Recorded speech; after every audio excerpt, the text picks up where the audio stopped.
Bueno, pues buenas tardes a todos.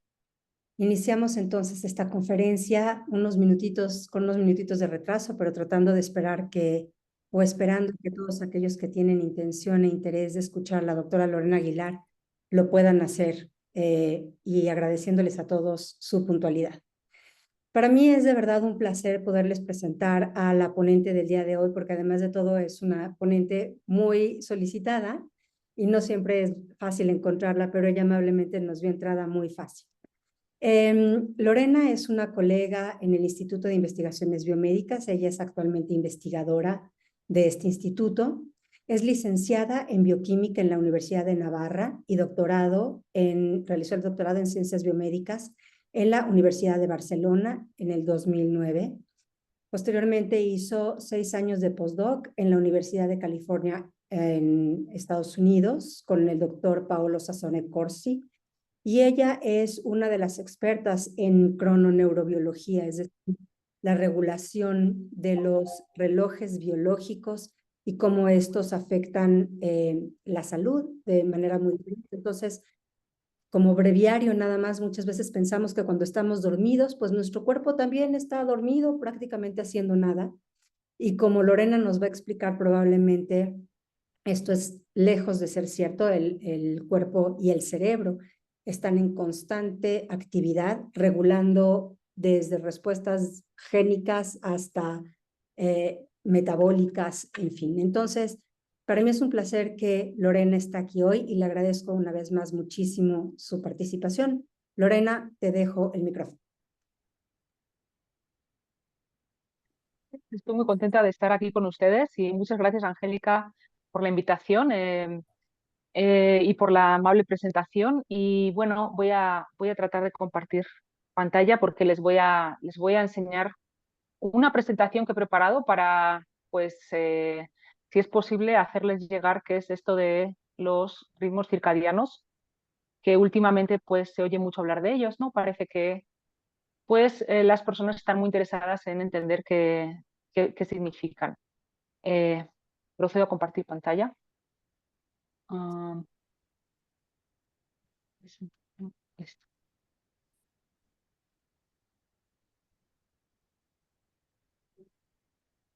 Sí se ve, ¿verdad? Perfecto. Bueno, muy bien. Am, bueno, pues... ok. Bueno, entonces la presentación se titula Nuestro reloj biológico, cómo los ciclos circadianos afectan a la salud. Y, a ver,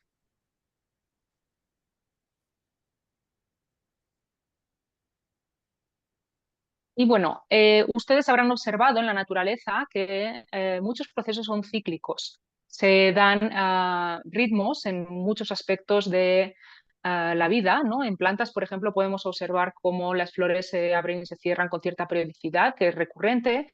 La migración de las aves es otro proceso que se observa en cíclicos, en ciclos estacionales, por ejemplo. O, por ejemplo, hemos observado en nuestras mascotas cómo tienen unos horarios muy establecidos, ¿no? Y bueno, estos ritmos es evidente que nos permiten adaptarnos a cambios recurrentes en nuestro entorno. Por ejemplo, la migración de las aves, pues son cambios climáticos que suceden de manera recurrente durante las estaciones, los ciclos de sueño-vigilia, etcétera. Y lo que es interesante, o que quizás no es tan intuitivo, es que estos ritmos están codificados genéticamente, es decir, son endógenos, es decir, no son una respuesta al cambio en el ambiente, sino que es una manera de anticiparnos a lo que va a suceder y es algo que nuestro cuerpo pues está programado para realizar, ¿no? Am, ¿Y por qué? Bueno, pues si pensamos en los millones de años en que existe la Tierra y la vida en la Tierra, pues ha evolucionado adaptándose a cambios recurrentes que suceden cada día, como es el ciclo de luz y oscuridad, ¿verdad? Que sucede cada 24 horas y que es inevitable que pase cada día. Entonces, la vida surge en este entorno cambiante y recurrente. Y por ello, la evolución genera programa en los organismos estos ritmos biológicos, unos de los cuales son los ritmos circadianos. Como comento, hay muchos tipos de ritmos biológicos, pero aquellos que tienen periodos de 24 horas, es decir, que duran lo que dura un día, se denominan circadianos, que es una palabra que viene del latín, circadian, y son ciclos que se observan en procesos bioquímicos, fisiológicos y de comportamiento de la mayoría de los seres vivos, desde bacterias, hongos, plantas y animales.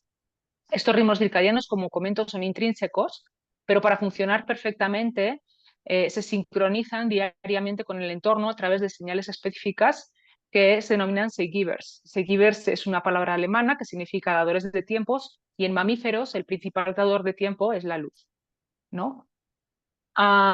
Entonces, en humanos nosotros podemos pararnos a pensar y encontramos múltiples ritmos circadianos. Quizás el más evidente, que todo el mundo puede identificar primeramente, probablemente sea el ritmo de sueño-vigilia, ¿no? Pero hay otros múltiples ritmos cognitivos o comportamentales. Por ejemplo, hay tiempos del día en los cuales experimentamos una coordinación máxima o más elevada, unos tiempos del día en los cuales nuestra capacidad de reacción es mayor y otros en la cual es menor. Hay horas del día en la cual nuestro aprendizaje se facilita más, ¿no? Los estudiantes podrían ellos identificar algunos que por la tarde a lo mejor tienen mayor capacidad de concentración y de aprendizaje, y esto es recurrente durante los distintos días. Y también hay muchos ritmos fisiológicos, como por ejemplo los movimientos intestinales, la presión sanguínea, la temperatura, ¿no? Fluctúa diariamente, la presión arterial, etcétera. Y otros ritmos que son bioquímicos, que tienen que ver, por ejemplo, con la aparición en sangre de diversos factores, pueden ser metabolitos, hormonas, etcétera.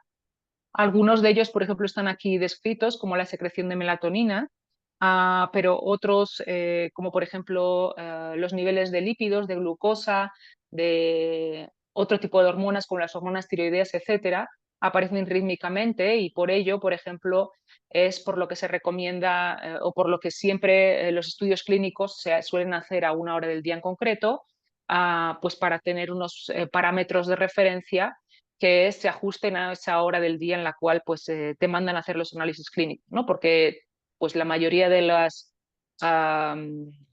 pues de los metabolitos que existen en circulación pues fluctúan con ritmicidad diurna. Entonces, los ritmos circadianos sincronizan la conducta y la fisiología con los cambios en el entorno, por lo tanto tienen dos funciones: es anticipar los sucesos periódicos, es decir, nos preparan para lo que va a suceder, y a la vez, pues, la consecuencia es que organizan temporalmente la conducta de un ser vivo, ¿no? Como les comento, los organismos tienen que exponerse a las señales ambientales para ser sincronizados. Entonces, la principal señal que los mamíferos percibimos como sincronizador es la luz del día, que sirve para sincronizar nuestra fisiología y comportamiento con el entorno. Entonces, no solo la luz del sol puede sincronizarnos, sino que también los diversos tonos de la luz del sol que se generan a lo largo del día tienen distintas capacidades sincronizadoras. Es decir, por ejemplo, podemos observar que pues, por la mañana, ¿no? Hay unos tonos más azulados, más en el horizonte. La luz del sol tiene un tono más azul. Por la tarde-noche, durante la puesta de sol, los tonos tienden a ser más amarillentos, y esto también influye en la capacidad que tiene esta luz de sincronizar nuestros ritmos circadianos. Y ahora vamos a ver un poquito más cómo sucede esto más adelante. Entonces, la manera que tenemos en el laboratorio de observar esto es, por ejemplo, este es un tipo de análisis que podemos hacer en el laboratorio para observar los ritmos circadianos en el comportamiento, sobre todo los ritmos de actividad de los roedores, por ejemplo, que es un modelo de estudio muy habitual en el laboratorio. Es monitorear cuánto corren en una rueda como esta, ¿no? En la rueda de, bueno, los animales cuando están despiertos atrae mucho ponerse a hacer ejercicio en este tipo de ruedas y podemos monitorear pues, los ciclos que da esta rueda y se observan como cuentas en un actograma, que es el término técnico para este tipo de representaciones, y cada cuenta pues, se observa como una rayita vertical y entonces, pues bueno, estos bloques negros quiere decir que el animal está corriendo, ¿no? Cada línea horizontal es un día. Los animales roedores, en este caso, estos son nocturnos, por lo tanto, cuando se apaga la luz, ellos se ponen a hacer su ejercicio en las ruedas y lo podemos estar viendo, ¿no? Cada línea horizontal es un día, lo que pasa es que está ploteado doble, entonces, bueno, noche, día, noche, día. Como observamos, están perfectamente alineados con la fase de oscuridad, que es cuando ellos son activos, ¿no? Esto es un periodo de luz y oscuridad. Ahora, ¿qué sucede cuando les apagamos la luz, ¿no? Cuando les apagamos la luz eh, les estamos quitando su dador de tiempo, que es la luz, es decir, su sincronización, o sea, su sincronizador desaparece, pero entonces uno pensaría, bueno, entonces van a perder sus ritmos circadianos. La respuesta es no, porque son endógenos y esto es lo que sucede. Se observan de esta manera. Los ritmos circadianos de los animales, de su actividad, siguen existiendo, es decir, existe una fase de actividad y otra de descanso. Sin embargo, si observan esta pendiente que sucede aquí, quiere decir que cada día que pasa ellos comienzan su actividad en ausencia de luz un poquito antes, es decir, hay un desfase respecto de las 24 horas. Esto quiere decir que el ritmo circadiano interno de los animales, también de los humanos, de estos roedores, también de los humanos, no es exactamente de 24 horas, es de 23 y media o más o menos. Y entonces, por eso la luz te sincroniza diariamente a las 24 horas, ¿no? Y eso lo podemos ver cuando les damos, en el periodo de oscuridad, les damos un pulso de luz. Aquí se les da un pulso de luz en mitad de su fase de actividad y lo que hace es recorrer, atrasar su fase de actividad gracias al pulso de luz, los ha resincronizado a otra fase, ¿verdad? Eso es lo que se ve aquí con esta diferencia de fase. Y aquí, bueno, pues es evidente, número uno, que hay un ritmo circadiano endógeno que persiste en ausencia del dador de tiempo y que el dador de tiempo realmente es la luz porque puede resincronizarlo rápidamente y muy eficazmente, ¿no? Entonces, ¿cómo funciona en mamíferos el reloj circadiano? Anatómicamente, a ver si puedo poner este vídeo. Mm,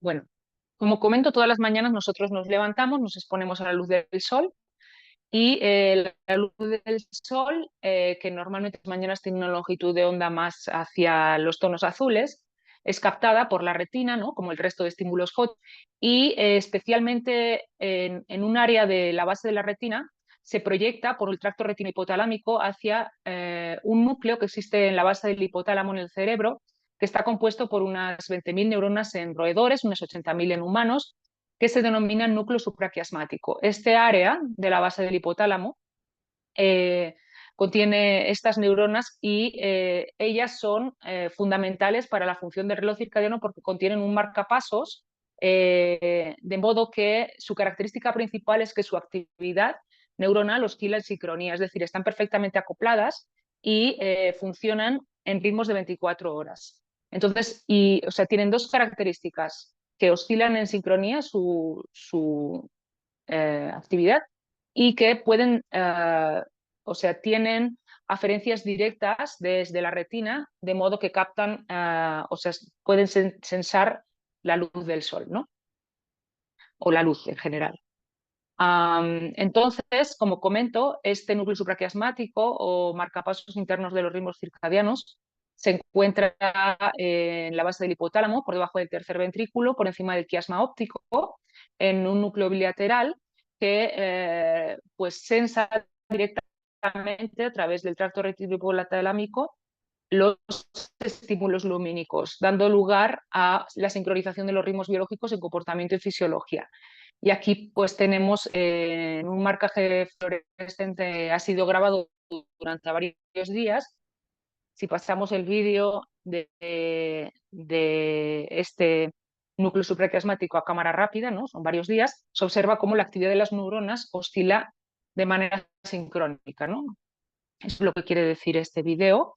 Y bueno, con un poco más de grado de complejidad, aquí tenemos una representación gráfica del núcleo supraquiasmático y el tracto retinoideo que tiene una señalización glutamatérgica que es adaptada al núcleo supraquiasmático, que tiene dos estructuras, la región ventral y la corteza dorsal. Y en ellas se producen unos péptidos específicos del núcleo supraquiasmático que son VIP y AVP. Y estos péptidos, la dinámica y la relación entre ellos hace que estas neuronas fluctúen de manera autónoma aún en ausencia de luz. Lo que pasa, como les comento, aunque la luz los puede sincronizar, en ausencia de luz, es decir, si nosotros cortamos esta comunicación con el tracto reticular hipotalámico de la retina, las neuronas siguen oscilando, ¿no? Las neuronas siguen oscilando, pero lo que sucede es que no lo hacen con la periodicidad de 24 horas, sino de 23 y media, y eso se refleja en aquellos patrones de comportamiento que les he enseñado en la diapositiva anterior. Entonces, este núcleo supraquiasmático también tiene contacto con otras áreas del cerebro muy importantes que regulan múltiples aspectos de la fisiología. Entre ellos, por ejemplo, tiene contacto con la glándula pineal que produce la melatonina, pero a través de la inervación autonómica puede también pues referir el tiempo a el resto de tejidos del organismo, como el hígado, el corazón, u otros tejidos que están aquí representados y otros que no están aquí representados. En realidad, todos los tejidos del organismo se pueden sincronizar desde el núcleo supraquiasmático a través de señalización neuronal, humoral y hormonal. Entonces, otra parte muy importante del sistema circadiano es precisamente algunas estructuras que existen en la retina. Específicamente en la base de la retina, en la retina está compuesta por múltiples tipos celulares.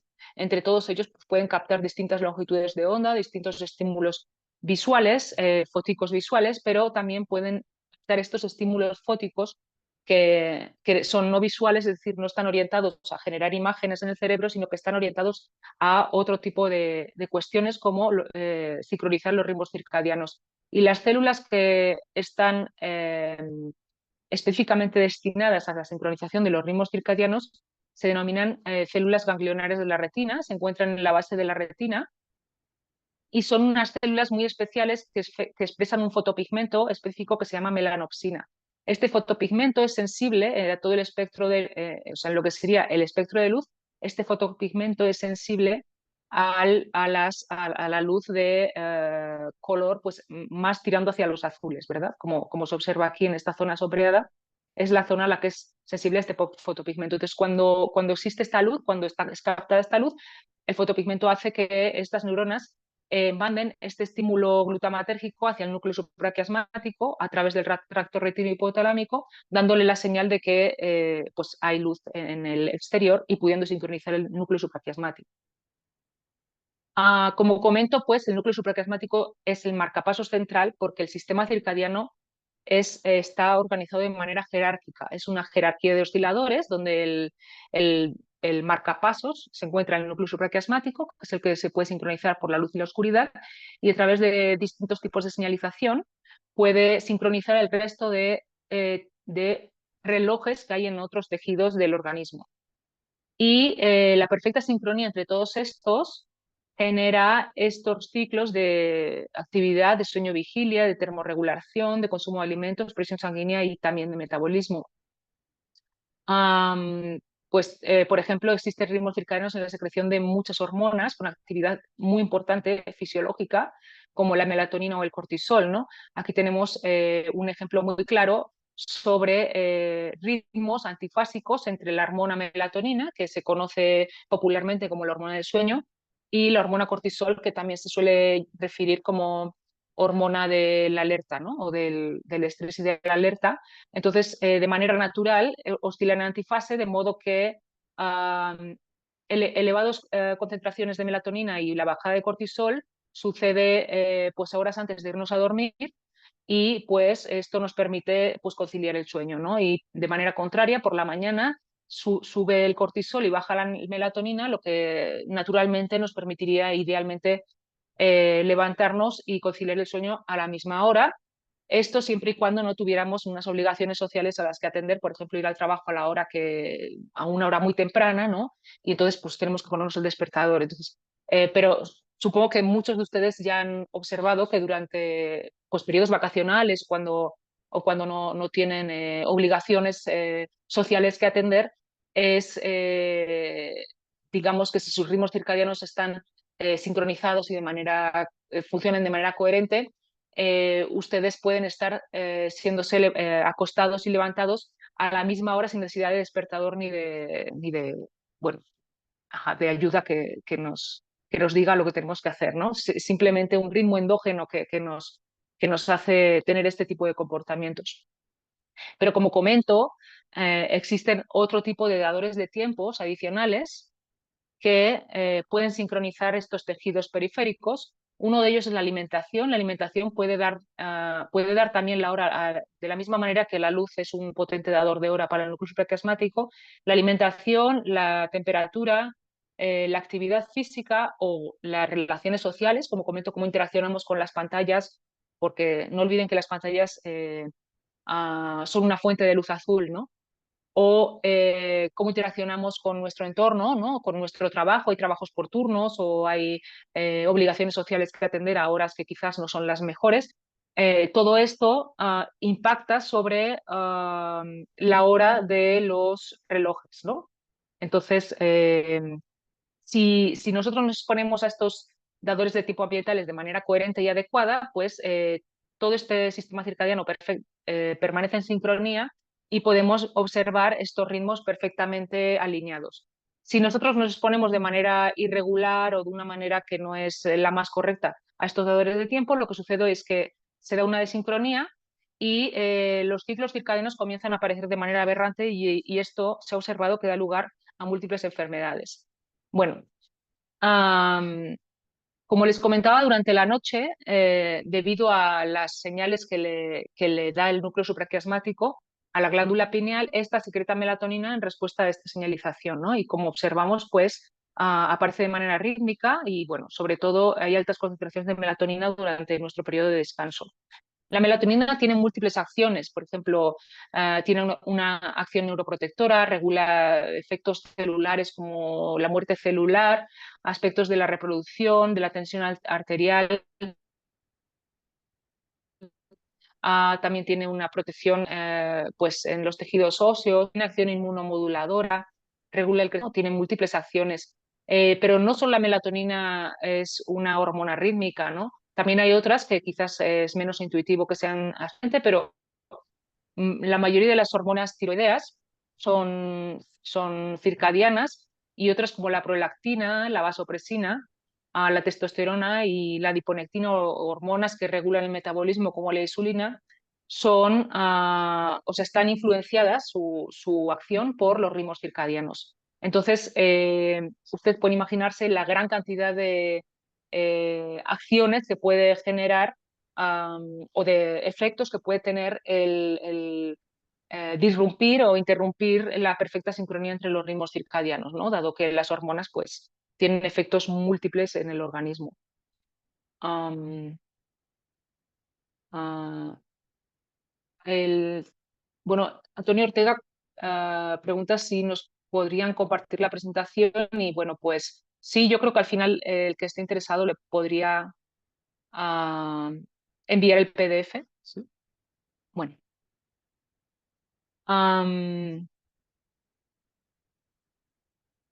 Siguiente. Entonces, las causas potenciales de una desincronización o disrupción de los ritmos circadianos, ¿cuáles son?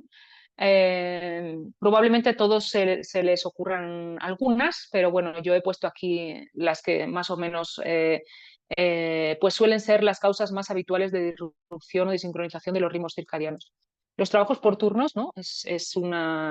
Realizar turnos rotatorios o turnos nocturnos o trabajadores de aerolíneas que tienen que recorrer múltiples franjas horarias a lo largo de pues, diversos días que hacen su trabajo. Otro aspecto de cronosincronización son los cronotipos.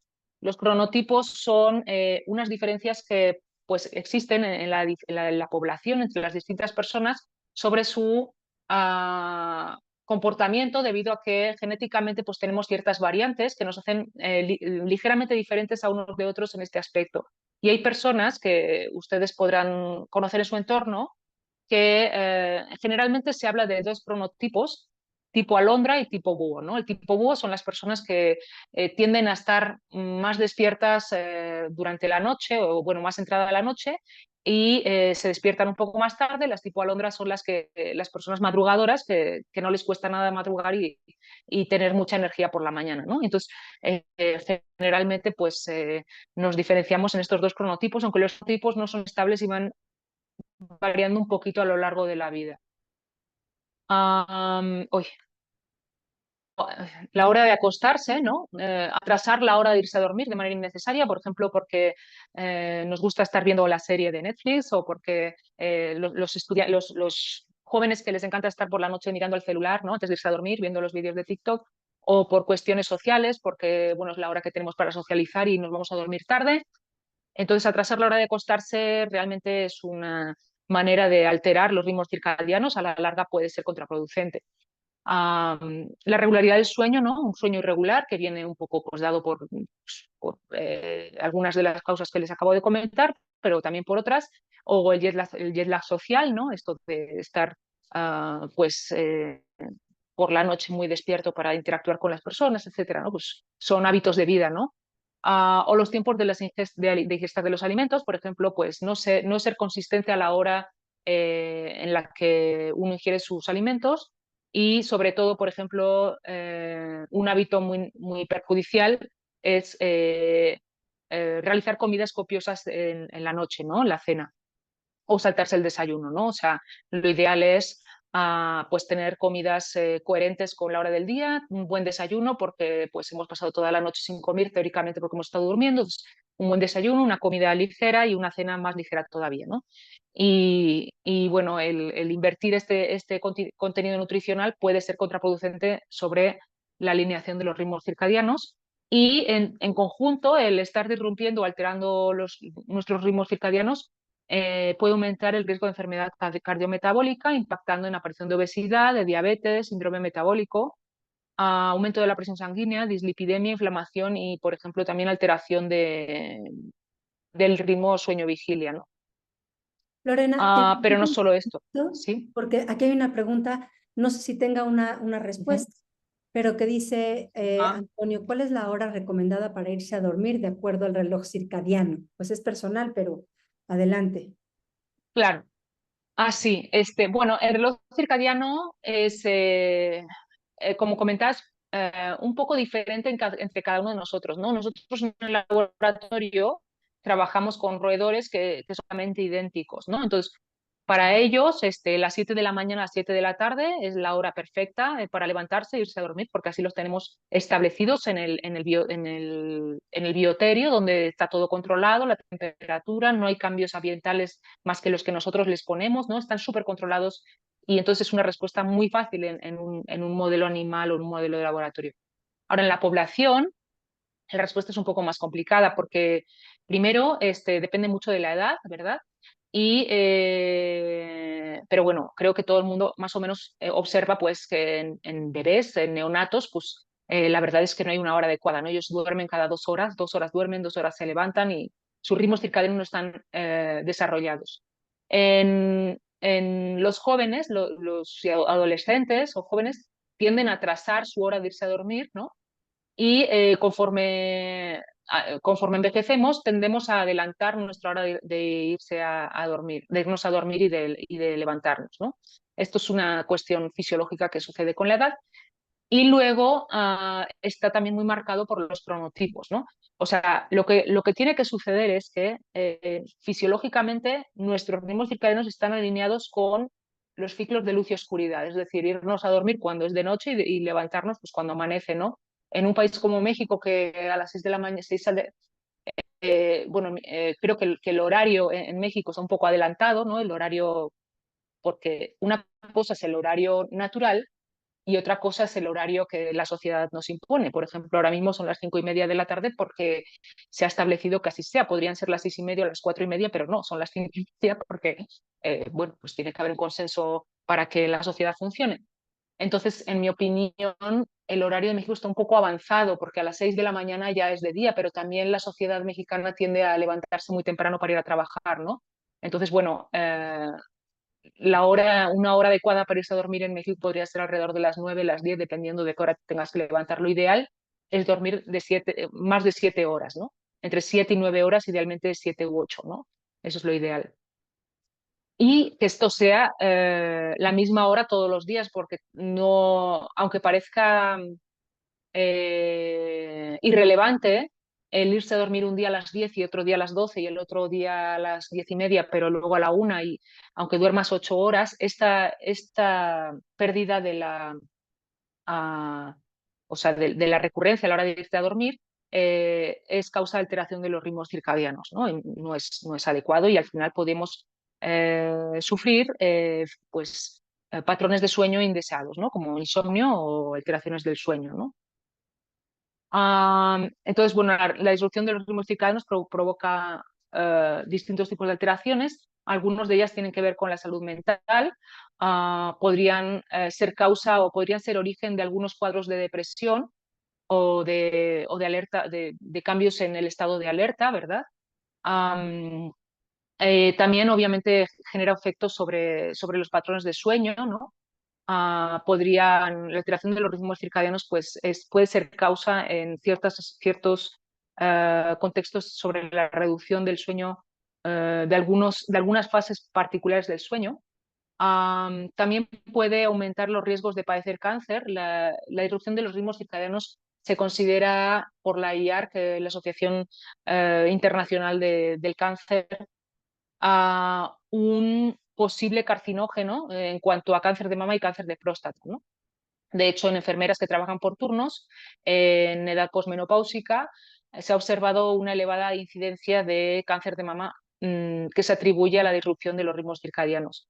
Hay múltiples evidencias en modelos de laboratorio que la disrupción de los ritmos circadianos aumenta el riesgo de padecer cáncer, pero también hay muchas evidencias epidemiológicas en humanos, ¿no? Bueno, y algunos efectos reproductivos o bueno, cambios en algunos aspectos fisiológicos diurnos, ¿no? Entonces, bueno, de nuevo, pues surge esta idea de que pues, tener una higiene de los ritmos circadianos adecuada puede repercutir muy positivamente en nuestra salud. Um, entonces, bueno, hay mucha evidencia genética entre la interrelación de los ritmos circadianos y el metabolismo, como por ejemplo, aquí se me ha puesto una... Bueno, como por ejemplo existen muchos polimorfismos en humanos, es decir, son variantes genéticas de algunos genes que regulan los ritmos circadianos, como son estos que están aquí nombrados, cuya aparición en la población, ¿no? Como les comentaba, pues nosotros no somos 100% genéticamente idénticos, por eso pues tenemos ciertas diferencias entre nosotros, como el color del cabello, el color de ojos, etcétera, pero también hay personas que tienen mayor predisposición a padecer enfermedades cardiovasculares o enfermedades metabólicas y entre estas personas se ha observado con cierta frecuencia significativa que existen mutaciones o variantes genéticas en genes que controlan los ritmos circadianos, como son estos que están aquí ilustrados, ¿no? Entonces, estos polimorfismos o variantes genéticas están asociadas a la aparición de obesidad, síndrome metabólico, diabetes de tipo 2, a alteraciones en la homeostasis de la glucosa, niveles de colesterol pues no adecuados, etcétera, ¿no?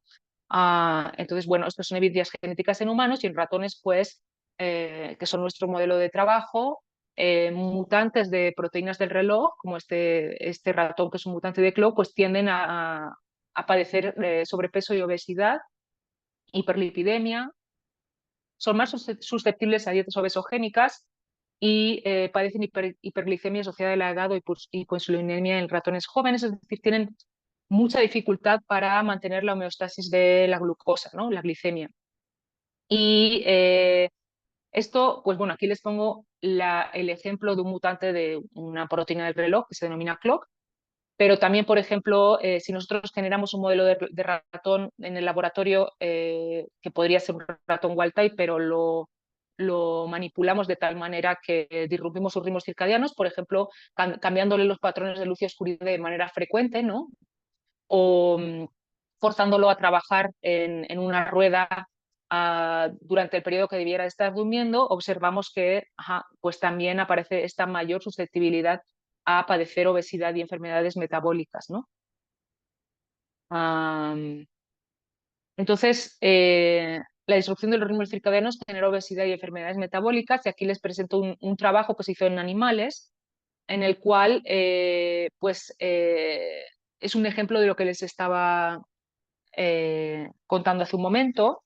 En este artículo, que ha sido muy, bueno, que ha tenido mucho impacto en la comunidad científica y también en el público, en el público en general, ¿no? Porque a partir de allí a partir de este artículo que ya tiene varios años, pues bueno, es del 2012 más o menos, se han venido implementando esta moda del ayuno intermitente, ¿no? Porque se ha observado que, bueno, del ayuno intermitente como pues, patrón de alimentación para mejorar la salud, ¿no? Que es algo que últimamente se escucha mucho. Entonces, aquí lo que hicieron en animales, en ratones, tomaron dos cohortes. A una la dejaron alimentarse de manera libre, es decir, con una dieta alta en grasas, de acceso libre, ¿no? Durante el día y durante la noche. O sea, podía comer a la hora que quisiera el animal. Y a otro set de animales lo que se les hizo es darle la dieta, pero únicamente durante el periodo de actividad, es decir, cuando no hay luz en el bioterio, porque los animales son nocturnos, se les daba el acceso, y cuando deben de estar durmiendo se les restringía el acceso para que no pudieran comer de ninguna manera. Lo que se observó es que, siendo que comían lo mismo, la misma cantidad de alimento, las mismas calorías, el mismo peso de alimento, el hecho de que estos tuvieran el acceso al alimento repartido durante el día y esto restringido a la hora de actividad, generaba un fortalecimiento de los ritmos circadianos y metabólicos, ¿no? Y este fortalecimiento de los ritmos circadianos, lo que dio lugar es a una disminución, o sea, una mejora de los parámetros metabólicos, como una disminución en la cantidad de grasa, una disminución en la intolerancia a la glucosa y en la resistencia a la leptina y a la insulina, una disminución de la patología hepática, de la esteatosis hepática y el hígado graso, disminución en fenómenos inflamatorios y un aumento en la coordinación motora de estos animales que, pues pese a que comían una dieta que no era tan saludable, la ingesta la realizaban solo durante las horas del día en la cual pues ellos estaban activos, ¿no? Entonces, esto dio lugar bueno, a una nueva aproximación hacia las enfermedades metabólicas, en las cuales pues, podríamos corregir muchas alteraciones metabólicas únicamente cambiando nuestros patrones de alimentación y ajustándolos a unas horas del día adecuados, en las cuales el ritmo circadiano está preparado para metabolizar los alimentos y para utilizarlos de manera eficaz en lugar de almacenarlos, ¿no? Lorena, una, En humanos también, sí, Lorena, una preguntita, porque sí. sé que no te importa que te interrumpan a lo largo de la presentación, que Ujú, te hace saber que aquí andamos. Yo tengo aquí un par de preguntas. Esto aplicado a los humanos, por ejemplo, ¿de qué estamos hablando ah, con, por ejemplo, de ayuno intermitente? Yo creo que eso es importante, mucha gente quisiera entender un claro. poco más cómo hacerlo. Y la segunda pregunta rápidamente es, me acuerdo en una conferencia que tú en algún momento diste, que hablabas de horas en las que teníamos o que sería mejor mantener la alimentación, ¿no? Digamos 8 a 5, pero que después de las 5 de la tarde Ujú, los relojes empiezan a cambiar, de manera que el sí, metabolismo ya no procesa de la misma manera no sé si nada más las calorías, todos los nutrientes. No sé si pudieras ahondar en eso un segundo antes de continuar. sí. Sí, pues tú lo estás expresando perfectamente. De la misma manera que las hormonas fluctúan, las hormonas tienen múltiples efectos sobre muchos aspectos de la fisiología de nuestros tejidos, ¿no? Prácticamente, pues, controlan el funcionamiento de los tejidos de una manera muy fina. Y entonces, uno de los aspectos que controlan en cuanto a la fisiología del organismo es su capacidad de utilizar nutrientes, ¿no? La capacidad de utilizar nutrientes, como por ejemplo la capacidad de utilizar glucosa, que finalmente es el nutriente que se utiliza o se supone que es el mayor implicado en la aparición de una enfermedad tan importante para la población mexicana como es la diabetes tipo 2, ¿no? El mantenimiento de la glicemia es súper importante para evitar la aparición de la diabetes de tipo 2, ¿no? Entonces, los tejidos tienen un papel en esto, ¿no? Hay unas horas del día en las cuales la glucosa en circulación es más fácilmente internalizada por los tejidos, sobre todo el músculo y el hígado, pero principalmente el músculo, pero también el hígado. Y esto viene dado porque expresan una serie de proteínas en las membranas celulares de tanto del músculo bueno, vamos a hablar de lo que es el mayor controlador de la glicemia. Existen unas proteínas como un transportador de glucosa que se denomina GLUT o el receptor de la insulina que no están ahí todo el tiempo, ¿no? Debido a que el reloj circadiano controla la aparición de estas moléculas, hay unas horas del día en las cuales hay más GLUT, más receptor de insulina, y eso quiere decir que el tejido es más sensible a la insulina y más capaz de internar la glucosa y utilizarla como fuente de energía, ¿no? Y hay otras horas del día en las cuales no existen de manera tan prominente estas proteínas en las células y entonces el tejido no puede contender contra los niveles elevados de glucosa en circulación. Y estas horas del día precisamente pues, son al inicio de la fase de actividad, ¿no? En humanos es pues, cuando nos levantamos, pues cuando comienza a bajar la cantidad de melatonina en circulación, comienzan a elevarse los niveles de cortisol, junto con la elevación de los niveles de cortisol aparece esta capacidad de manejar de una manera más eficaz la glucosa en el organismo, ¿no? A través de los ritmos circadianos que están procesando la expresión de estos factores que son necesarios para contender contra niveles elevados de glucosa. Es por ello que, por ejemplo, comerse un croissant de chocolate o una palmera durante la mañana, todo y que nunca sería adecuado comer este tipo de dietas, pero a la mañana podría ser menos riesgoso que tomártelo para cenar, ¿no? Y es un poco lo que viene a decir este artículo que les presento, ¿no? Importa la hora del día a la que nos comamos los alimentos. Sí, este es un ejemplo, pero hay muchos ejemplos en la literatura que nos dan esta información, ¿no? No solo importa qué nutriente tomamos, sino la hora del día en la que lo estamos ingiriendo. Entonces, otra cosa muy importante es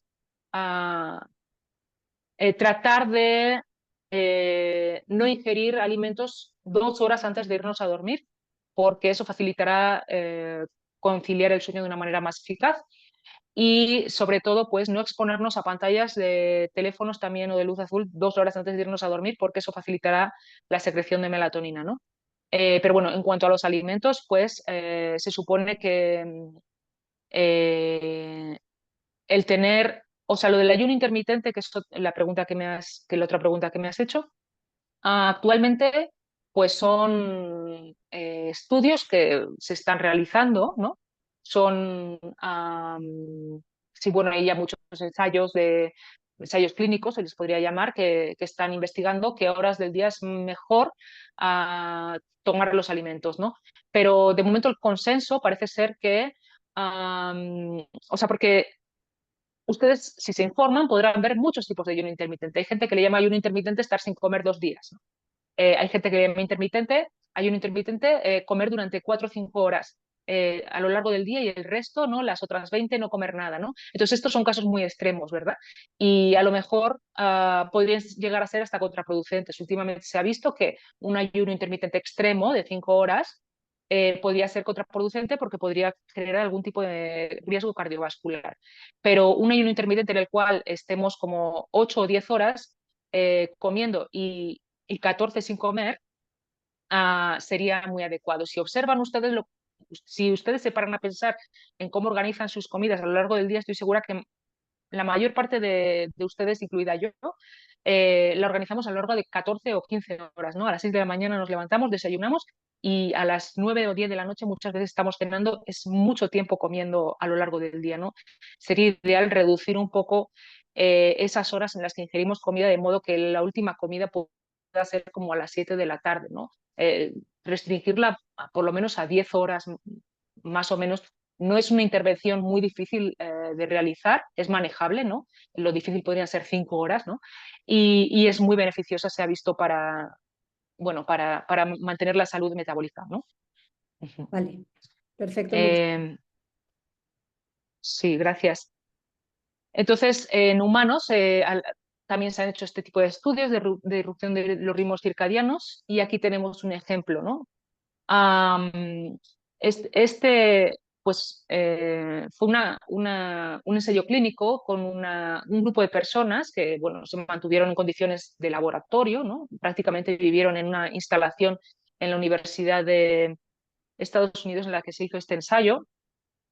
Y bueno, durante varios días pues mantuvieron sus ritmos circadianos adecuados. Estas son las horas en las que se iban a dormir. Parecería pues de las 8 de la tarde a las 6 de la mañana pues se les permitía dormir durante pues 20 días seguidos.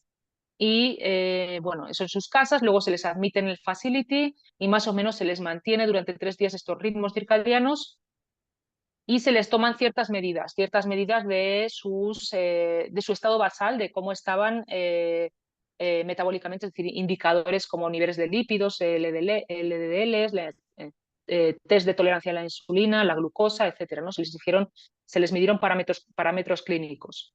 Y luego comenzó el experimento que consistió en, durante pues, 20 días seguidos, ir retrasando la hora del día a la cual se les permitía dormir a estas personas, ¿no? Cada día, pese a que el tiempo de descanso se acortaba un poco, pero cada día el tiempo de descanso iniciaba unas horas más tarde, ¿no? Y eso significa este desfase de aquí, y eso durante 20 días se les fue retrasando un par de horas la hora a la que se les permitiera dormir, ¿no?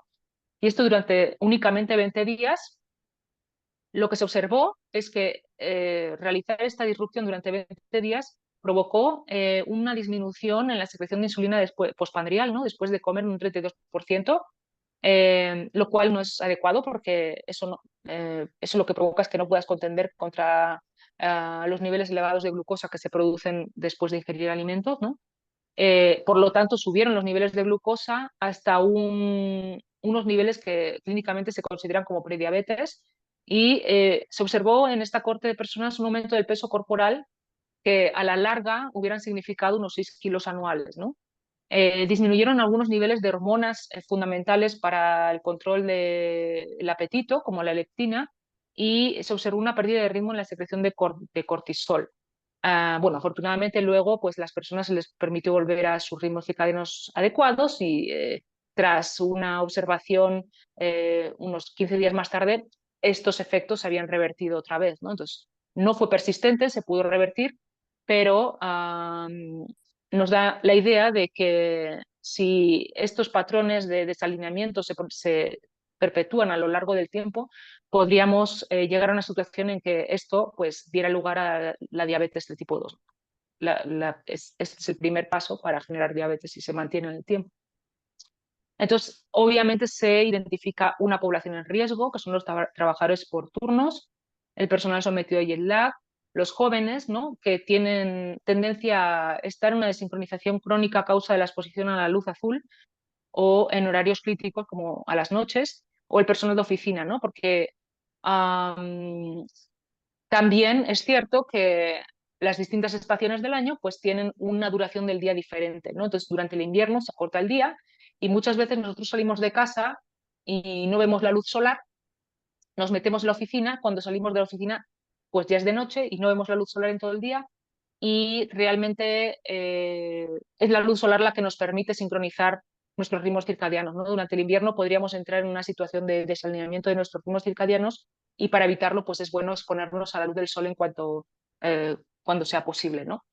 Bueno, am, Bueno, los ritmos circadianos pues ya han sido galardonados con su premio Nobel. En 2017, el premio Nobel de Fisiología y Medicina fue galardonado a los doctores Jeffrey Hall, Michael Rojas y Michael Young por sus descubrimientos en los mecanismos moleculares que controlan los ritmos circadianos, ¿no? De los cuales hasta ahora no hemos hablado, ¿no? He platicado mucho de cómo es la fisiología, de cómo se organizan los ritmos circadianos en el organismo, pero pues me gustaría introducirles que en las células del organismo hay una maquinaria molecular, que son unas proteínas, que controlan los ritmos circadianos a nivel celular, ¿no? El núcleo supraclasmático lo controlan a nivel fisiológico, pero todas las células del organismo tienen una maquinaria molecular del reloj, ¿no?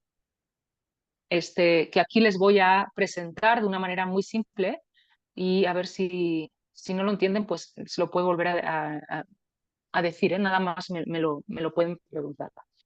Entonces tenemos unas proteínas, que les ha avanzado un poco su nombre antes, que son las proteínas que conforman el reloj molecular, ¿no? Se denominan Pimal, clock, periodo 1 a 3 y criptocromo 1 y 2. Estas proteínas están codificadas en genes, ¿no? Que es lo que está aquí representado, y ellas generan unas asas de retroalimentación en la expresión. De modo que las proteínas Bimal y clock, a través de la interacción con los genes periodo y criptocromo, lo que hacen es activar su expresión, ¿no? Bimal y clock interaccionan con los genes y activan su expresión. Estos genes se expresan y generan proteínas, las proteínas periodo y criptocromo en el citoplasma, que pues ingresan al núcleo de nuevo, ¿no? A donde están los genes, y lo que hacen es interactuar con las proteínas activadoras, ¿no? Bimal y clock. Entonces interactúan, a ver, así. Interactúan y las secuestran, y este secuestro hace que los genes periodo y criptocromo, que son los represores, se inactiven y ya no se produzcan más, ¿no? Y conforme están en el núcleo, pues vienen a ser degradadas, ¿no? Son eliminadas por una maquinaria que existe en el núcleo que elimina proteínas, y cuando ya no están, pues dejan libres otra vez los activadores para volver a empezar otro ciclo de expresión de genes.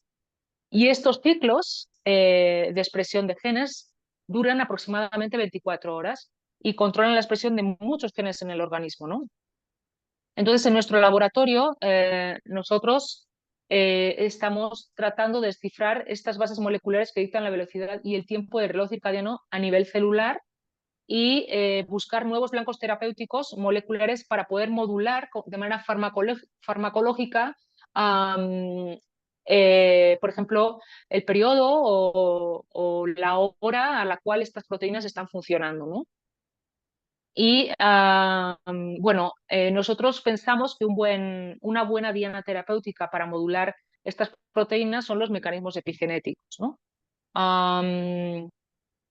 Bueno, la verdad es quizás estos conceptos voy a tratarlos de ponerlos un poco sencillos, ¿no?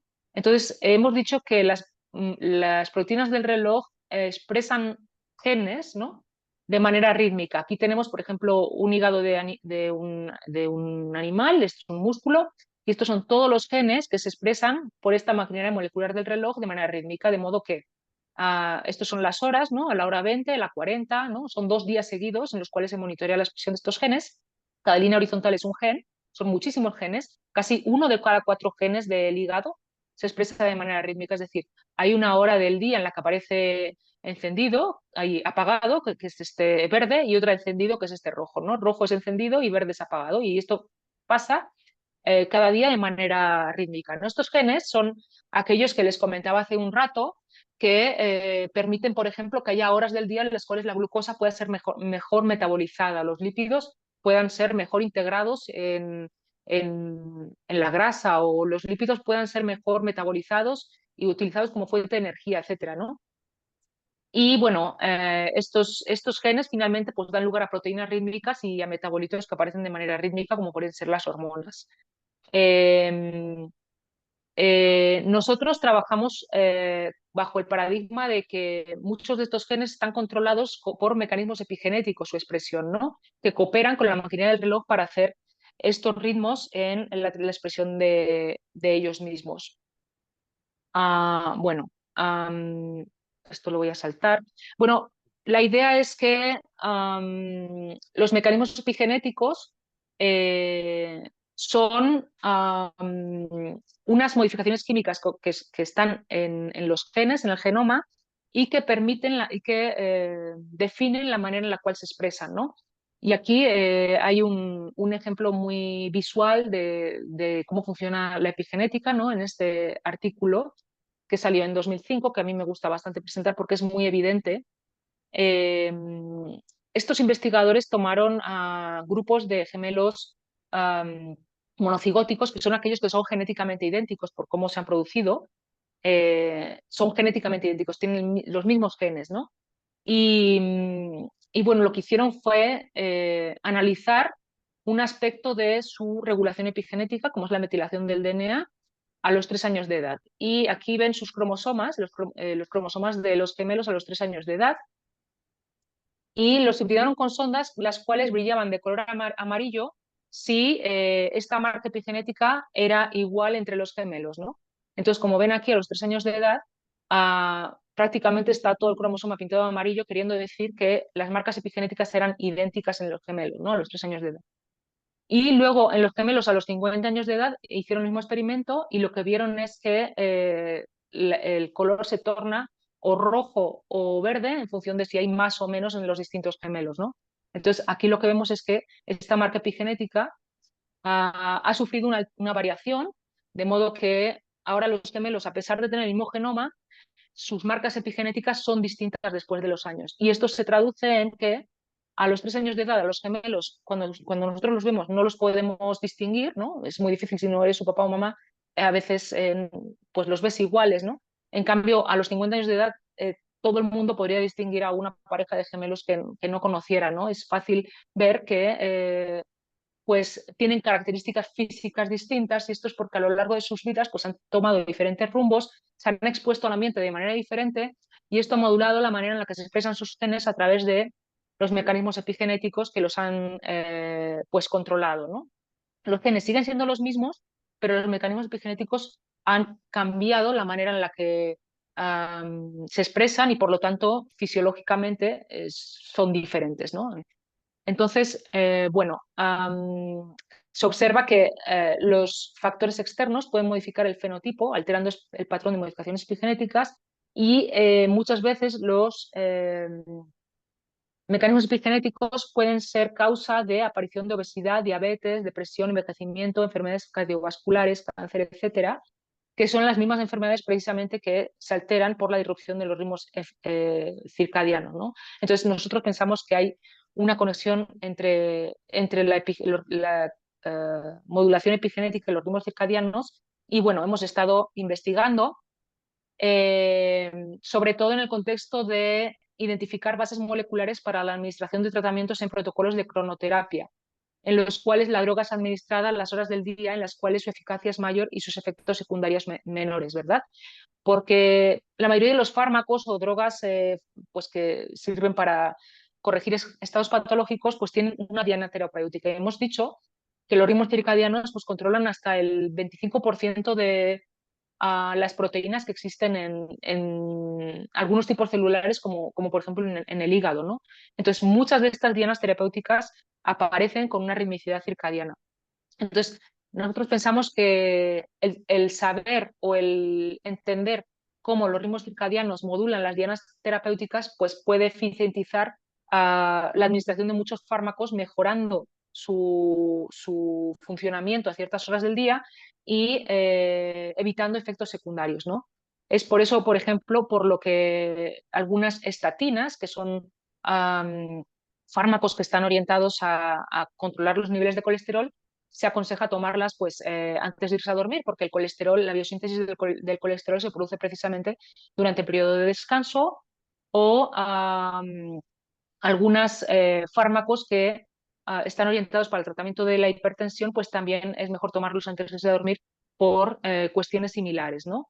Entonces, nosotros lo que hicimos fue investigar un fármaco que últimamente se ha propuesto como un potencial tratamiento para la obesidad y la enfermedad metabólica e investigar si había una hora del día en la cual su administración potenciaba los efectos de dicho fármaco, ¿no?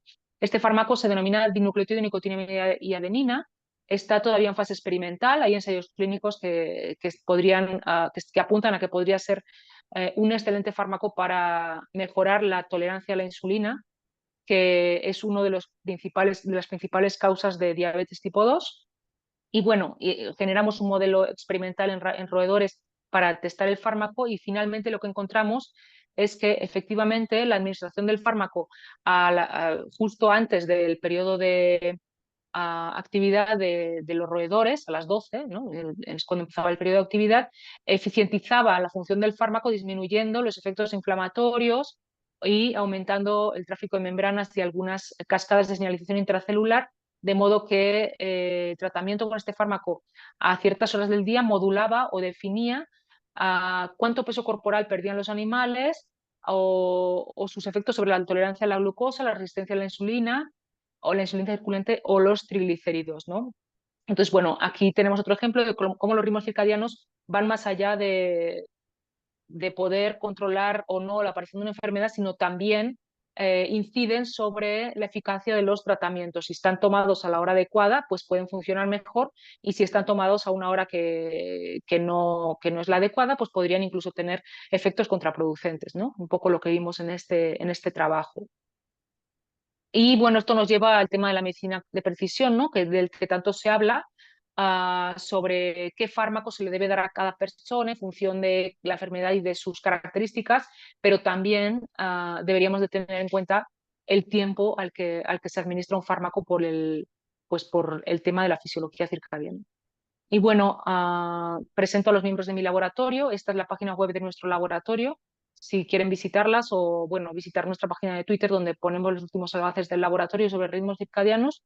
En el laboratorio trabajamos 7 estudiantes de doctorado, 3 de maestría y bueno, estos dos ya se han graduado. Y a ver, ajá, ellos ya se han graduado. Y bueno, hay 2 postdocs y la técnico Marcia. Y nuestras agencias financiadoras de las investigaciones que hacemos en el laboratorio, tanto nacionales como internacionales, y muchos colaboradores tanto en México, bueno, sobre todo en México, pero también en el extranjero. Y bueno, muchas gracias por atender. Si tienen alguna pregunta, pues estaré contenta de poder tener una discusión si ustedes gustan.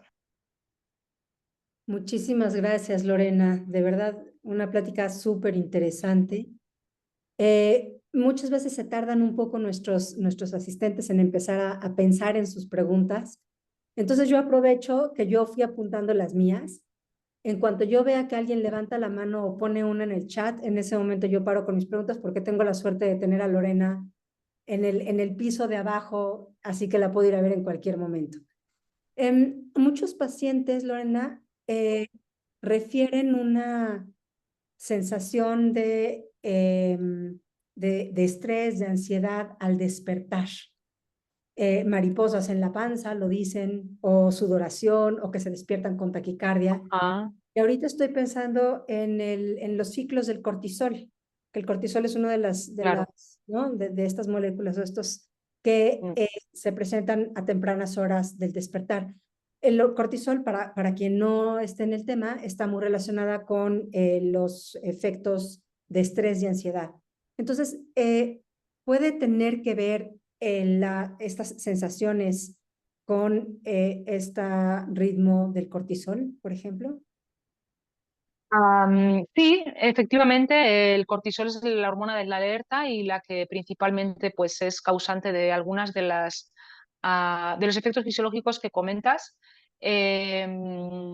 Podría ser que, ajá, sí, normalmente pues podría ser una hiperreacción al cortisol endógeno o quizás un aumento exacerbado del cortisol, dependiendo de la condición que estén experimentando las personas. Prefieren este ejemplo. Podría tener también una causa subyacente a nivel neural, ¿no? Neurológico, si pudieran estar teniendo algún tipo de patología, tipo depresión, ansiedad, etcétera, ¿no? la ansiedad podría estar pues tomando parte allí, quizás en un cuadro de un paciente con ansiedad podría ser que fuera hiperreactivo el cortisol, o que sus niveles de cortisol basales ya estuvieran muy elevados y estos picos se produjeran de una manera más pronunciada y dar lugar a estas reacciones que comenta, sobre todo por la mañana, ¿no? Que es cuando naturalmente el cortisol está más elevado. Entonces sí, podría tener que ver con la regulación circadiana del cortisol, pero también con una condición subyacente de la persona que está experimentando esa patología o esos síntomas. Sí. Perfecto, muchas gracias. Bueno, aquí te felicitan por un lado, Blanca, que es colega también, Blanca de Ruiz. Antonio Ortega te pregunta, ¿cómo actúa el reloj circadiano en órganos que han sido extirpados como la vesícula? Es una muy buena pregunta. La verdad, no sabría contestarla así de una manera con conocimiento de causa, pues. Eh, Bueno, si han sido extirpados, pues obviamente no están, ¿no? Entonces, no sé, pues no podría estar incidiendo, ¿no? En un órgano que no está. Ahora, la cuestión es cómo los ritmos circadianos del órgano que no está están ausentes y estarían dejando de funcionar sobre el resto de tejidos del organismo, ¿no? Y fíjate que esto es una de las preguntas en la frontera actualmente, ¿no? Que se denomina comunicación de los ritmos entre los tejidos, ¿no? Es una de las fronteras del conocimiento que existen ahora mismo en el campo de los ritmos circadianos. Es algo que los investigadores del área están tratando de resolver actualmente, cómo se comunican los relojes entre ellos y cómo se afectan unos a otros, ¿no? Porque conocemos mucho a nivel de tejido, ¿no? Pues el reloj circadiano del hígado hace esto, pues el de la grasa hace lo otro, pues el del músculo hace tal, el del cerebro. Pero cómo entre todos ellos pueden comunicarse y sincronizarse o alterarse, es una pregunta que está por responder, ¿no? Se cree que hay factores que están en el suero que podrían estar mediando la comunicación de la hora entre los distintos tejidos, más allá del supraquiasmático, ¿no? Por ejemplo, bueno, hay hepatoquinas como el GF21 que se cree que pueden mediar la comunicación entre el hígado y el músculo y otras, ¿no? Pero la verdad es que son contados ejemplos y es algo que se está investigando ahora mismo. Entonces es una muy interesante pregunta. Ujú. Muy bien, tenemos a Galia y después a Blanca. Adelante, Galia.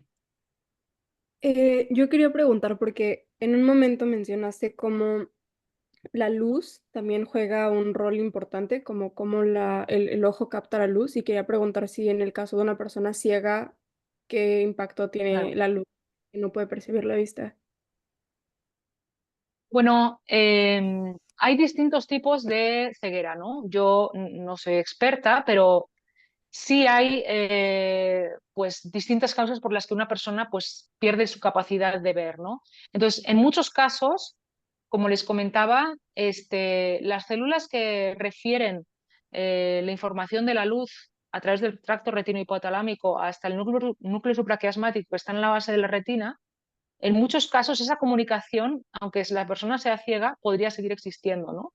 O sea, porque la persona ciega, la definición es que no tiene estímulos fóticos visuales, pero aquí estamos hablando de estímulos fóticos que no están orientados a la creación de imágenes, sino a otra cosa, como son la sincronización de los ritmos circadianos, ¿verdad? Entonces, esa parte de la fisiología en una persona ciega, con ciertas características de ceguera, podría seguir funcional y ciertas personas ciegas podrían seguir siendo sincronizadas por la luz, ¿no? La mayoría de las personas ciegas tengo entendido que no son capaces tampoco de captar estos estímulos fóticos no visuales, pero tienen otras maneras de regular sus ritmos circadianos, ¿no? Eh, o sea, generan hábitos comportamentales que les ayuda a mantener la sincronía de los tejidos a través de otro tipo de señalización ambiental, como cambios en la temperatura o sus propios ritmos, o estructurar sus ritmos de sueño-vigilia y estructurar sus ritmos de alimentación. les ayuda a mantener sus ritmos circadianos fisiológicos en orden, ¿no? Entonces, bueno, a veces se trata de generar unas rutinas y mantenerlas. Y eso les proporciona la sincronización de los ritmos circadianos en ausencia de luz, ¿no? Aunque sí se observan problemas en las personas ciegas por la falta de estímulos fóticos en los que no pueden detectarlos, ¿no? Pero como comento, hay dos poblaciones en este sentido, ¿no? De personas ciegas. Vale, muchas gracias. Blanca, adelante. Lorena, excelente plática. Una pregunta. Gracias. En los adultos mayores que ya la disminución de la melatonina o de la producción de esta hormona ha disminuido, ¿es recomendable tomar o sustituir la melatonina por largo tiempo o qué lo recomiendas? Sí. Ok, es una pregunta también muy interesante. Porque también efectivamente la melatonina es un suplemento, ¿verdad? Que puedes ir a comprar a la farmacia sin receta médica, ¿verdad? Entonces, hay estudios muy interesantes de investigadores que se dedican exclusivamente a estudiar la melatonina. Bueno, no es mi caso, pero conozco un poco los estudios y los he escuchado hablar y ellos dicen que, número uno, hay que tener mucho cuidado con el fármaco bueno, fármaco o suplemento, porque creo que están en las dos modalidades, en modalidad de fármaco y suplemento. Hay que tener mucho cuidado con cuál se compra, no sirve cualquiera porque los que venden, muchos de los suplementos, hay que informarse muy bien de lo que se está comprando. Muchos de los suplementos que venden en la farmacia no te dicen la concentración de melatonina, hay muchas concentraciones que no son adecuadas, no están en el rango fisiológico de funcionamiento, están suplementadas con otras cosas que no deberían estar allí, ¿no? Entonces, hay un problema en el mercado de suplementación de estos fármacos, ¿no? De hecho, creo que lo que es la melatonina únicamente se puede conseguir en fármaco, o sea, en suplemento dietético, suplemento en la farmacia, o suplemento vitamínico, o suplemento de melatonina. Entonces hay que tener mucho cuidado y saber comprar un medicamento, o perdón, un suplemento de melatonina de calidad. Bueno, y luego hay fármacos, ¿no? Que creo que los fármacos no son de melatonina, sino que son de agonistas de los receptores de melatonina. Y estos son fármacos que se utilizan bajo receta médica para tratar, pues, a El enfermedades sueño. o de regulaciones del sueño, ¿verdad? Entonces, bueno, en conclusión, hay algunos enfermedades del sueño, o bueno, patologías, mejor patologías del sueño, de cambios en el sueño vigilia que se pueden tratar con fármacos orientados a activar los mismos receptores que activa la melatonina, son agonistas de la melatonina. Y eso pues se utilizan bajo receta médica, ensayos clínicos obviamente son fármacos que ya se ha visto que funcionan, etcétera. Y luego están los suplementos vitamínicos con melatonina, que dependen mucho de la calidad y de la persona, ¿no? Porque se ha visto que pueden tener efectos secundarios como dolores de cabeza, náuseas y cosas así, pero muchas personas refieren, por ejemplo, que les ayuda a conciliar el sueño o que les ayuda a superar situaciones de jet lag en las cuales pues, tú viajas a Europa o a Japón y tienes que adaptarte al nuevo uso horario, ¿no? Y la melatonina, muchas personas refieren que les ayuda, ¿no? Entonces, al ser un suplemento, pues es un poco lo que comento, ¿no? Primero asegurarte que estás tomando algo que realmente es lo que tienes que tomar, ¿no? No es complicado eso, pero eso es, digamos, eh, tienes que con un experto platicarlo. Y por otro lado, asegurarte de que, bueno, ver que te funcione y que no te genera efectos secundarios indeseables, ¿no? Ok, muchas gracias. Que los efectos que te genera positivos superan a los negativos, ¿no? Ok, muchísimas gracias. Muy bien, Sí, aquí María José gracias. Tapia pregunta, ¿qué se sabe del ritmo circadiano en niños con parálisis cerebral? Am, Esta es una pregunta que a mí me cae un poco lejos. La verdad no sabría contestar a esta pregunta. No sé si tú, Angélica, tengas alguna, porque, bueno, es difícil para mí, porque sí son dos contextos de, bueno, que yo, o sea, sí, ¿para qué voy a decir cosas que no sé? ¿Sabes? Entonces, sí, no sabría contestar algo así. Supongo que también depende del tipo de parálisis cerebral, ¿verdad? O por qué se ocasione esta situación en un niño, ¿no? Pero bueno, sí, no.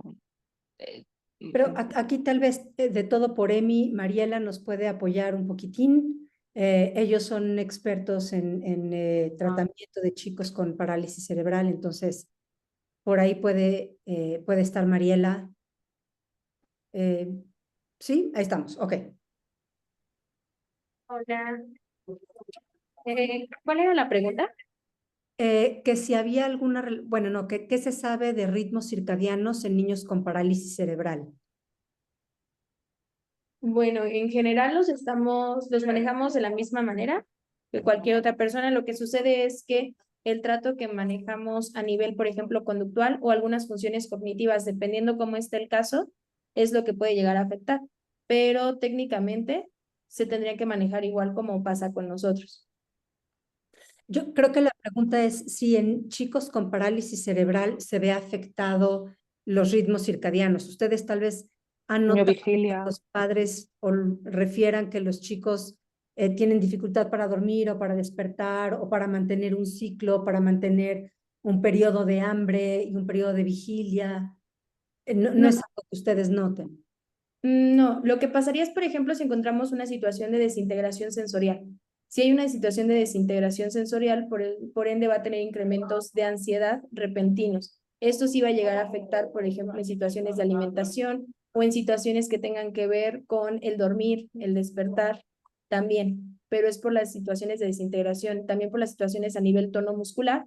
En algunos momentos pueden llegarse a ver afectados porque por lo general manejamos tipos de rutinas, los vamos como llevando una mecanización dependiendo los factores cognitivos que estén presentando cada uno de ellos.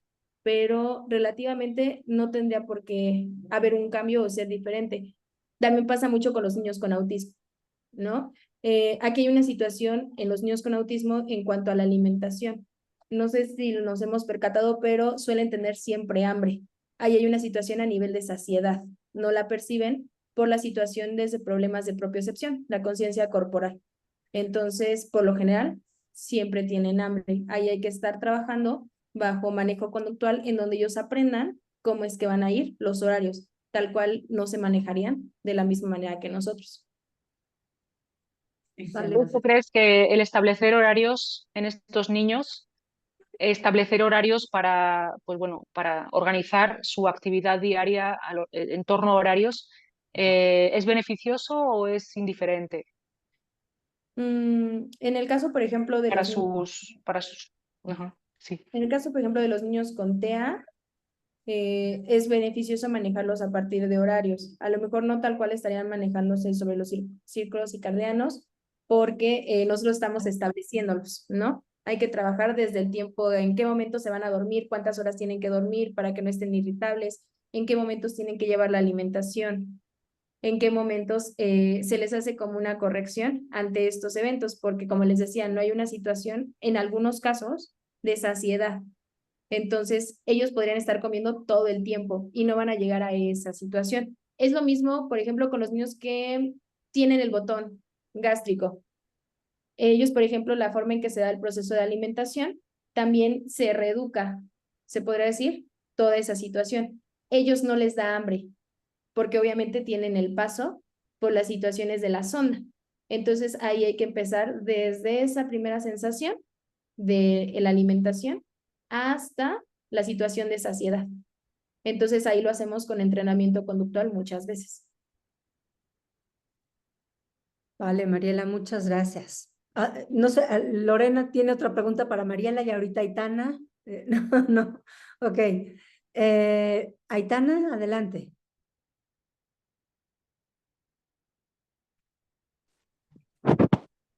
Hola, yo quería preguntar cómo se relaciona el ciclo circadiano con el metabolismo también, porque por ejemplo, llega un momento donde pues ya al cuerpo le afecta mucho el comer en horas que el cuerpo no está acostumbrado a comer y ya debería estar dormido.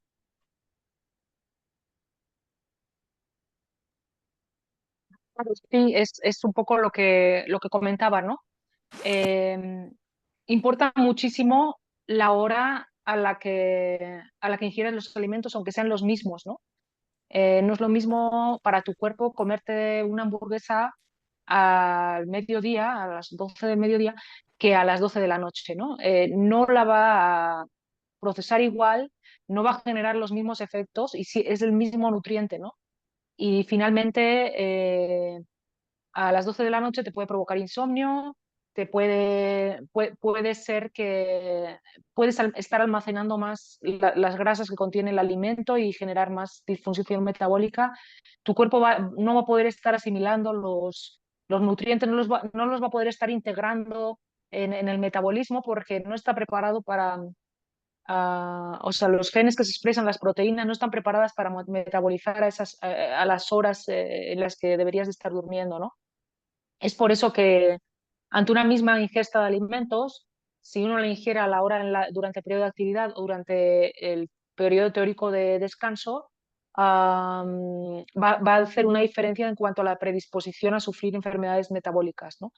Y esto pues viene dictado por la fisiología circadiana que existe y que dicta pues qué horas del día son más óptimas para ajá, asimilar nutrientes en este caso, ¿no? Entonces sí, sí es una gran diferencia. Gracias. Gracias, Lorena. Yo me quedo pensando en la pregunta de María José Tapia y con respecto a lo que nos explicaba también Lorena, eh, con respecto a los músculos y de cómo tienen su propio reloj, pero también cómo son de lo que más en el cuerpo requiere de glucosa, por ejemplo, y cómo la glucosa forma parte de los relojes a nivel metabólico. No sé, me quedo pensando que en teoría podría haber un poco de diferencia entre una persona con un movimiento continuo, con un movimiento fisiológico, que una persona con movimiento muy restringido, como suele ocurrir en la parálisis cerebral, que no, las funciones cognitivas no están comprometidas, son básicamente las funciones musculares. Entonces, en ese sentido, Mm. que la disposición de glucosa y los requerimientos de glucosa pudieran generar algún cambio, pero no sé, estoy tratando de verlo desde mi formación de psiconeurobióloga, pero bueno, aquí las otras dos expertas pueden apuntar algo en su caso. Pues yo me aventuro a decir que los niños con parálisis cerebral deben de tener dietas especiales, ¿no? O dietas adecuadas, ¿no? O la verdad o no sé, sus modos de alimentación, la verdad es que no sé mucho del tema. Pero vamos, o sea, muchas de las cosas que nosotros podemos ver en la mejor forma de manejo de pacientes, porque ha habido un trabajo detrás de investigación sobre qué es lo mejor para un paciente, ¿no? En este caso, un paciente con parálisis cerebral, pero en general. Eh, Al final recurrimos a aproximaciones terapéuticas que están en concordancia con los ritmos circadianos y no es azaroso, ¿no? Es porque hemos visto que así funciona mejor, ¿no? Muchas veces eh, aproximaciones conductuales que pueden tener un efecto terapéutico, que no necesariamente conocemos las bases moleculares detrás de por qué funcionan, pues efectivamente están alineadas con el mantenimiento de los ritmos circadianos y, bueno, eso refuerza el, el- la capacidad terapéutica de un tratamiento que puede ser un tratamiento de una alimentación en concreto o un tratamiento de una modificación conductual en concreto, ¿no? Que podría tener un paciente con problemas neurológicos, por ejemplo. Muy bien, pues ya no veo más preguntas en el chat. Entonces, si ya nadie tiene ningún comentario, ninguna pregunta, aprovecho este momento para agradecerle a Lorena, para despedirnos y ya los tendremos al tanto de la próxima conferencia del mes en septiembre. Y bueno, pues entonces con esto sería todo. Voy a parar la grabación y le agradezco a Lorena su participación y a todos ustedes su presencia.